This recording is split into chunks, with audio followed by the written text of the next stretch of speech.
हाय everyone, welcome back. So आज हम continue वहीं से कर रहे हैं अपने इनडायरेक्ट टैक्स लॉज की रिवीजन से। तो ये है पार्ट 2 वीडियो जिसमें हम सेक्शन 16 और जो भी इम्पॉर्टेंट पार्ट्स हैं इनडायरेक्ट टैक्स में उनको कवर करेंगे। तो let's start with this. First of all यहाँ पे हम देख रहे हैं सेक्शन 16 बहुत इंपॉर्टेंट है, पेपर में भी इसका प्रैक्टिकल और थ्योरी दोनों को आता है। जैसे कि सेक्शन 16 क्या बोल रहा है, वो बोल रहे हैं कि आपको आईडीटी लेते वक्त क्या क्या चीज़ों का ध्यान रखना है, मतलब eligibility and the conditions for taking ITC read with the relevant rules, जो भी रूल्स बनाए गए हैं उसके साथ। तो सबसे पहले ऊपर देखो, registered person to take credit of tax paid on inward supply of goods and services. ठीक है, इसका ब्रेकअप करते हैं। रजिस्टर्ड पर्सन कौन होता है? वो पर्सन जिसने जीएसटी में रजिस्ट्रेशन ले रखी है। अच्छा, वो किस बात का क्रेडिट लेगा? उस बात का जो उसने टैक्स पे किया है। अच्छा भाई, टैक्स पे किस पे किया है? Inward supply. इनवर्ड सप्लाई क्या होती है? परचेजेस, जो भी आपने परचेज करी हैं, चाहे वो आपने सर्विसेज परचेज करी हो या गुड्स परचेज करी हो, राइट। आगे देखो, ये जो चीज़ें आपने परचेज की हैं, used intended to be used in the course और फर्दरेंस ऑफ बिजनेस, मतलब आपने बिजनेस के लिए यूज़ करी है या बिजनेस को बढ़ाने के लिए यूज़ करी है। Next point, if the following 4 condition are fulfilled, अगर ये नीचे बताई गई 4 कंडीशन फुलफिल हो जाती हैं तो ठीक है। तो यहाँ पर जितनी भी रिवीजन हो रही है ना, ये उन पॉइंट्स की होगी जो एग्जाम में सबसे मोस्ट क्रूशियल और इंपॉर्टेंट होते हैं, जिसके क्वेश्चन डेफिनेटली आते हैं। ठीक है, तो ये ज़रूर याद रख लें, 4 कंडीशंस होती हैं, या प्रैक्टिकल लगानी है, क्योंकि प्रैक्टिकल में वो आपको ऐसी वो दे देंगे केस स्टडी, और वहाँ पर आपसे पूछेंगे क्या इनको आईटीसी मिलेगा या नहीं मिलेगा। आपको ये एनालिसिस करना है प्रोविजन का, देखना है मिलेगा नहीं मिलेगा। मिलेगा तो ऐड करके आ जाना, नहीं मिलेगा तो मत करना, और फिर टोटल आईटीसी निकाल लेना। या क्वेश्चन आएगा टोटल निकाल के बताओ, या क्वेश्चन आएगा नेट निकाल के बताओ, तो टोटल निकाल के जो भी आउटपुट जीएसटी है उसमें से माइनस हो जाएगा। ठीक है, तो कौन कौन सी 4 कंडीशंस आ गई देख लेते हैं। ठीक है, ही हैज़ फर्निश्ड, पहली condition, he has furnished the return under section 39, जो भी उसकी जीएसटी रिटर्न होगी वो फर्निश करनी पड़ेगी, राइट। किसको फर्निश करनी पड़ेगी? देखो, जो डिटेल्स होंगी आउटपुट सप्लाईज वगैरह की, वो कौन फर्निश करेगा? ऑब्वियसली कौन? सप्लायर। तो सप्लायर को फर्निश करनी पड़ेगी। दूसरा, tax on such supply has been paid either in, जो भी टैक्स आपने सप्लायर को दिया होगा वो सप्लायर ने गवर्नमेंट को पे कर देना चाहिए, ये मैंडेटरी है, चाहे वो कैश में पे किया हो या फिर आईटीसी यूटिलाइज करके पे किया हो, राइट। क्योंकि जब आप सप्लायर को दोगे तब सप्लायर आगे पेमेंट करेगा, तो उसका आउटपुट बनेगा। आउटपुट टैक्स वो या तो कैश में दे रहा होगा या पीछे से आईटीसी माइनस करके नेट पे कर रहा होगा, राइट। ऐसे करके समझना है हमें पॉइंट ऑफ व्यू। तो ये जो पहले 2 पॉइंट है ना, ये सप्लायर के पॉइंट ऑफ व्यू से बताए हैं। अब देखना आपको ये दोनों पॉइंट नेक्स्ट रिसिपिएंट के पॉइंट ऑफ व्यू से बताएंगे। ठीक है, तो ये आर के पॉइंट ऑफ व्यू से हैं ये पॉइंट, और एक ये पॉइंट। देखो, he has receive goods, receive तो ऑब्वियसली रेसिपिएंट ही करेगा, सप्लायर तो रिसीव करेगा नहीं। तो ये रेसिपिएंट के पॉइंट ऑफ व्यू से हो गया कि उसको गुड्स रिसीव कर लेने चाहिए या सर्विसेज रिसीव हो जानी चाहिए। कैसे? गुड्स डिलीवर्ड और services provided to third party. ध्यान रखिए, ज़रूरी नहीं है जो रेसिपिएंट एक्चुअल रेसिपिएंट है उसी को वो सारी चीज़ें मिले। या तो वो ये कह सकता है कि गुड्स मैंने परचेज तो कर लिया, भिजवा दो मेरे किसी और पर्सन के पास, या सर्विसेज किसी और को प्रोवाइड कर दो, मैंने खरीद ली, राइट। तो खरीदने वाला असली रेसिपिएंट होता है, जिसको प्रोवाइड की जा रही है वो थर्ड पार्टी हो सकता है। ठीक है, तो थर्ड पार्टी को प्रोवाइड की गई है on the direction of the registered person deem to be received by the registered person. हम मान लेंगे किसने रिसीव किया है? रजिस्टर्ड पर्सन ने रिसीव करी है, ऐसा मान लेंगे जीएसटी के अंदर, चाहे वो किसने रिसीव की हो, थर्ड पार्टी ने। पर यहाँ पर थर्ड पार्टी की जिक्र इसलिए नहीं आएगा क्योंकि इंस्ट्रक्शन किसकी थी? रजिस्टर्ड पर्सन की। तो रजिस्टर्ड पर्सन को ही क्या मान लिया जाएगा? एक्चुअल रेसिपिएंट, जो आईटीसी क्लेम कर सकता है। ठीक है, तो ITC available to registered person. Bill to ship to model आपने पढ़ा ही होगा। Bill to ship to model में क्या बोलते हैं वो? एक second, bill to ship to model में बताओ क्या बोलते हैं? बिल टू में शिप टू मॉडल में ये बोलते हैं कि जो बिलिंग जिसके नाम पर हो रही है ना, अब आपने बिलिंग हो रही है, जैसे आप बोलो बिल टू, तो बिलिंग किसके नाम पे हो रही है? सपोज करते ए के नाम पे हो रही है, और ए ने बोला है अपने सप्लायर को कि आप किसको शिपिंग कर दो? बी को, क्योंकि ठीक है बी उसका फ्रेंड था। तो ए ने किसके बिहाफ पे परचेज किया? बी के। तो ए क्या कह रहा है? ये कह रहा है खरीद मैं रहा हूँ, पर शिपिंग किसको कर दो? बी को। तो आप बताओ इन दोनों में से वो कौन होगा? रेसिपिएंट कौन माना जाएगा? रेसिपिएंट हमेशा वो पर्सन माना जाएगा जिसके नाम पे बिल है, वो रजिस्टर्ड पर्सन होना चाहिए, और वही क्लेम कर सकता है आईटीसी। जिसने रिसीव किया है वो नहीं कर सकता। ठीक है, तो इसे कहते हैं bill to ship to. Bill किसी के नाम पर, शिप किसी और को। ठीक है, तो इसलिए bill to ship to model का यहाँ पर जिक्र हो गया। ठीक है, अब हम फोर्थ पॉइंट पे मूव कर रहे हैं। ये तो मैंने आपको बता दिया था, ये वाला पॉइंट पहला फर्स्ट था, ये सेकंड था सप्लायर के पॉइंट ऑफ व्यू से, ये थर्ड था रेसिपिएंट के, और ये फोर्थ पॉइंट है, ये भी रेसिपिएंट के। He has valid tax invoice, मतलब उसके पास सही बिल होना चाहिए, या फिर कोई डेबिट नोट। डेबिट नोट मतलब वो नोट होता है जो कौन क्रिएट करता है, ऑब्वियसली वो क्रिएट करता है जिसने सामान बेचा होता है। तो यहाँ पे सामान सेलर ने बेचा है, तो सेलर अपना डेबिट नोट बना के देगा कि भैया बायर मुझे आपसे और पैसे लेने हैं। क्यों लेने हैं? क्योंकि आपने गुड परचेज किया है ना। तो वो नोट किसके पास चला जाएगा? बायर के पास। ये बायर के रेसिपेंट, बायर के पॉइंट ऑफ व्यू से हम बात कर रहे हैं। तो उसके पास सही इन्वॉइस होना चाहिए, डेबिट नोट होना चाहिए, प्रिस्क्राइब टैक्स पेइंग डॉक्यूमेंट, कोई भी ऐसा डॉक्यूमेंट जो जीएसटी में वैलिड है, right. ITC claiming shall not exceed 110% of ITC reflecting in its GSTR 2A। 2A auto populate होती है, और 2A ऑटो पॉपुलेट कहाँ से होती है? जहाँ जीएसटीआर 1 भरी जाती है। 1 कौन भरेगा? सप्लायर। देखो यहाँ पर अगर आप एक बार रिवाइज कर सकते हैं तो फटाफट से जीएसटी की रिटर्न्स देख लेते हैं। तो जीएसटीआर 1 जो होती है वो किसने करी है? सप्लायर ने फाइल करी है। उसने उसमें क्या दिया है? सारा का सारा डिटेल दिया है। किसके बारे में डिटेल दिया है? आउटपुट सप्लाई के बारे में डिटेल दिया है। उस आउटपुट सप्लाई में उसने वो भी बताया होगा कि हाँ मैंने उस पर्सन को सेल करी है। तो जब उस पर्सन के यहाँ पर GSTR2 है ऑटो पॉपुलेट हो जाएगा, ये कहते हुए कि भैया बायर एक सप्लायर ऐसा है जो कहता है उसने आपको सप्लाई की है, तो उसके 2A में रिफ्लेक्ट करने लगेगा, राइट। तो इसलिए 2A बोल रहे हैं। तो जितना भी आपका 2A में रिफ्लेक्ट होगा उसका आप मैक्सिमम 110% तक ही ले सकते हो, उससे ज़्यादा नहीं। 110 भी तब बोल रहे हैं कंडीशन पे, ठीक है। क्या है वो देखो आगे इसी के साथ पढ़ लेते हैं। लिखा है यस वैलिड, उनके पास डॉक्यूमेंट होने चाहिए, और वो आईटीसी उतना क्लेम कर सकता है जो 110% से ज़्यादा ना हो, not exceeding 110% of ITC reflecting in GSTR 2A on due date of filing GSTR 1 of the supplier. Supplier की जो ड्यू डेट थी फाइलिंग की जीएसटीआर 1 की, उस पर आपके यहाँ जो रिफ्लेक्ट कर रहा है ऑटो पॉपुलेटेड जीएसटीआर 2A, उससे उसका जितना भी वैल्यू शो करेगा वो आईटीसी का, उसका 110% से ज़्यादा आप नहीं ले सकते, राइट। इसीलिए क्योंकि 110 इसलिए बोल दिया क्योंकि कई बार ऐसा हो जाता है ना कि सप्लायर ने कई बार कुछ चीज़ें नहीं दिखाई पर आपका क्रेडिट बनता है, तो उस केस के अंदर वो दे देते हैं, ठीक है। तो ये चीज़ है। तो चलो ये वाले पॉइंट्स तो हमारे हो गए, नीचे वाला देख लेते हैं। येलो पॉइंट रह गया, देखो goods received in lots. Suppose करो एक सेकेंड, गुड्स अगर आपका, इसका कलर चेंज करना पड़ेगा, हाँ ये वाला पॉइंट देखो, गुड्स रिसीव इन लॉट्स। अगर सपोज करो आपका ये वाला केस है, आपने लॉट्स में गुड्स रिसीव कर रहे हैं, सप्लायर ने आपको 5 लॉट में भेज रहा है, पहला दूसरा तीसरा, तो आप आईटीसी कब लोगे? अब इसमें कन्फ्यूजन आ जाती है। तो गवर्नमेंट बोलती है आईटीसी हम देंगे आपको जब आप लास्ट लॉट रिसीव करोगे। ITC allowed upon receipt of last lot, क्योंकि हम मान लेंगे आपको सारा टोटल सारा गुड्स रिसीव हो गया है, सारा का सारा, ठीक है, इसलिए लास्ट लॉट पे आईटीसी देंगे। इफ़ आगे देखो next point, if depreciation claimed on tax component, देखो ये बहुत इंपॉर्टेंट है, इसमें ये गलती, ये वाली चीज़ गलती हो सकती है, और ये एमसीक्यू में भी पूछने के बहुत चांसेस होते हैं कि देखो टैक्स कॉम्पोनेंट क्या होता है? वैल्यू के ऊपर लगने वाला। जब वैल्यू के ऊपर टैक्स कॉम्पोनेंट लग रहा है और गवर्नमेंट ये कह रही है कि मैं आपको आईटीसी देने को तैयार हूँ उस टैक्स कॉम्पोनेंट का, पर फिर भी आपने उस टैक्स कॉम्पोनेंट को बुक्स में ऐड किया, ऐड करने के बाद उसके ऊपर डेप्रिसिएशन ले ली, तो वो क्या कह रही है? गवर्नमेंट कह रही है एक फ़ायदा ले लो, या तो डेप्रिसिएशन ले लो या तो आईटीसी ले लो। तो अगर आपने उस कंपोनेंट पे डेप्रिसिएशन ले लिया और फिर बाद में जाकर अपनी रिटर्न में आईटीसी भी बुक कर रहे हो और कह रहे हो मुझे वो भी दो, तो गवर्नमेंट वो नहीं देगी, ठीक है, डिसअलाउ कर देगी।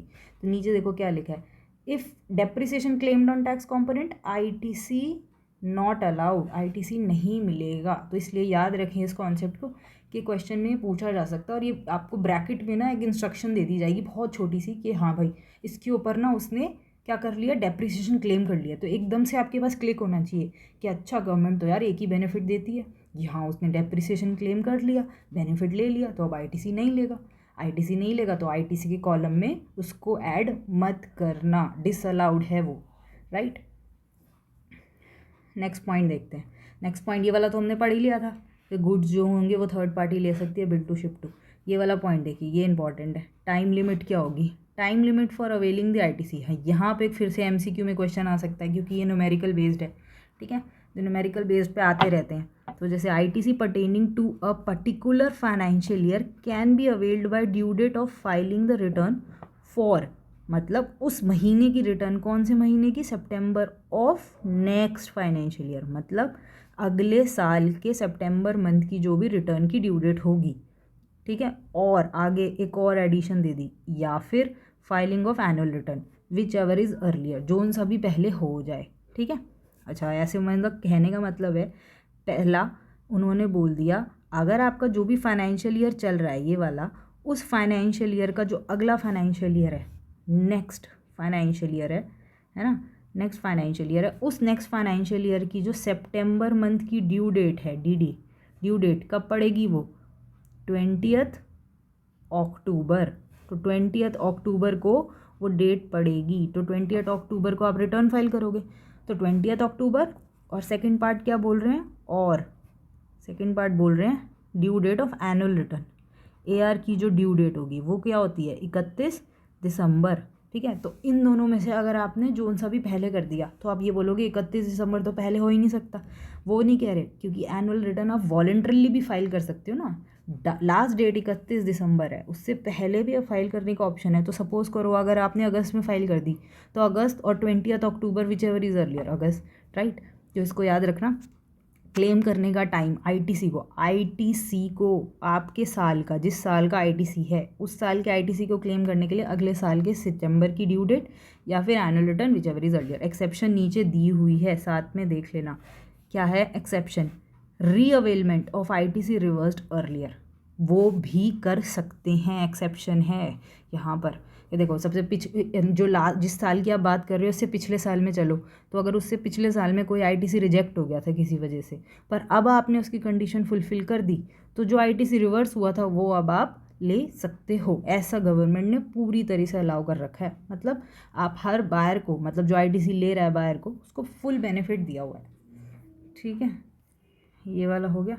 नीचे देखो, नीचे वाला, नीचे क्या बोल रहा है, नीचे कह रहा है ITC to be added to the output tax liability with interest 18% if value plus tax of goods and और service is not paid within 180 days of the issuance of invoice. मतलब आपको जिस तारीख से इनवॉइस इशू हो गया था, यहाँ से ऐसे टेबल बना लो, यहाँ पर अगर आपको इनवॉइस इशू हो गया था और इनवॉइस के 180 दिन, कितने होते हैं 180 दिन, है ना, 180 दिन हो गए।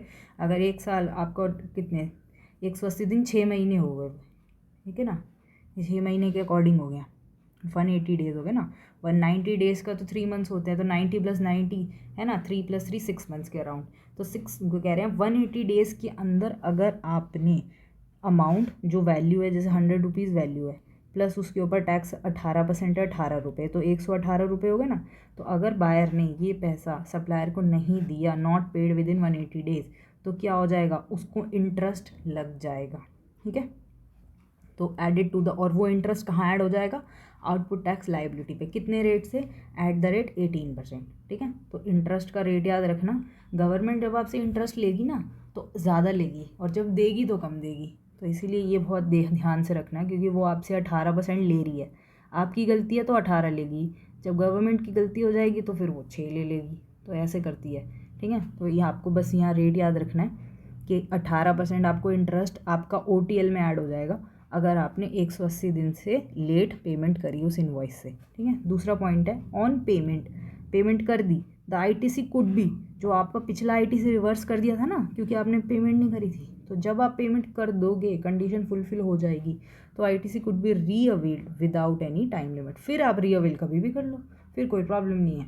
हाँ, पर जो पहली अवेलमेंट है वो तभी हो सकती है जब आप 180 दिन के अंदर पेमेंट कर देते हो। अगर 180 दिन के अंदर पेमेंट नहीं किया, रिवर्स हो गया, फिर कभी भी आप उसको पेमेंट करते हो तो मिल जाएगा, राइट। पर इसकी भी कुछ एक्सेप्शंस है, ये चीज़ कहाँ पर नहीं लागू होती, मतलब ये जो बेनिफिट गवर्नमेंट आपको दे रही है, मतलब पहले तो आपसे 18% चार्ज करेगी, फिर आपको विदाउट एनी लिमिट रीअवेलमेंट दे देगी, बट ये कहाँ नहीं होती, रिवर्स चार्ज सप्लाईज़ में, वहाँ तो आपको कैश में देना पड़ता है पैसे, राइट। और दूसरी बात, डीम्ड सप्लाईज विदाउट कंसिडरेशन, वो होता है ना शेड्यूल 1, आपने डीम कर ली होती है पर उसमें पैसा नहीं होता, तो वो सारी सप्लाईज का जितना भी पैसा है वो आपको देना पड़ेगा, वो यहाँ पर कंसिडर नहीं होगा, ठीक है ना, वो आपको खुद से देना पड़ेगा। फिर addition made to value of supplies on account of supplies liability being incurred by recipient, right. Liability किसकी थी? सप्लायर की। खर्चा किसने कर दिया? रेसिपिएंट ने। सप्लायर क्या करना चाहता था? अपने बिल में से उस वैल्यू को छुपाना चाहता था। जैसे सप्लायर को खर्चा करना है, ठीक है, जैसे सप्लायर कोई वो काम करता है, आपका कोई कॉन्ट्रैक्ट लिया है उसने, तो डॉक्यूमेंटेशन चार्जेस भी उसी के थे, पर उसने खुद के ना करके आपसे करवा लिए। खर्चा आपने कर लिया और बिल में सिर्फ और सिर्फ कॉन्ट्रैक्ट की वैल्यू जोड़ दी, डॉक्यूमेंट की नहीं जोड़ी, जिससे जो वैल्यू हो टैक्स की और वो उस पर ज़्यादा टैक्स ना लगे। तो इसीलिए ये चीज़ उसने छुपा ली, तो इसीलिए उस वैल्यू पर भी ये रूल नहीं लगेगा, ठीक है ना, कि 180 डेज़ के अंदर। तो यहाँ पर गवर्नमेंट इन सब पे रियायत नहीं दे रही, रिवर्स चार्ज में, डीम सप्लाई में, और जो भी एडिशंस करते हैं सप्लायर वाले, जो सप्लायर को करनी चाहिए थी पर कर किसने दी? रेसिपिएंट ने, right. Okay, let's move on to the next important point. Next क्या है? हाँ, रिस्ट्रिक्शंस किस चीज़ पर रिस्ट्रिक्शंस है?